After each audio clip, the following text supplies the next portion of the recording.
Sinabi ng Panginoong Hesus, "Makinig kayo, malapit na akong dumating. Dala ko ang aking gantimpala para sa bawat isa, ayon sa mga ginawa niya.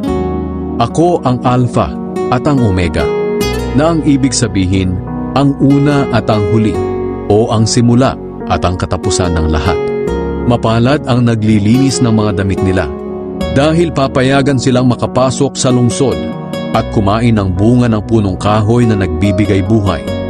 Pero maiiwan sa labas ang masasamang tao, mga mangkukulam, mga imoral, mga mamamatay tao, mga sumasamba sa mga Diyos-Diyosan, at ang lahat ng nabubuhay sa kasinungalingan. Akong si Jesus ang nagsugo sa aking anghel upang sabihin sa iyo ang mga bagay na ito para sa mga iglesia. Galing ako sa angkan ni David at ako rin ang maningning na bituin sa umaga. Nag-iimbita ang banal na espiritu at ang babaeng ikakasal. Hali kayo. Ang lahat ng nakarinig nito ay magsabi rin, hali kayo.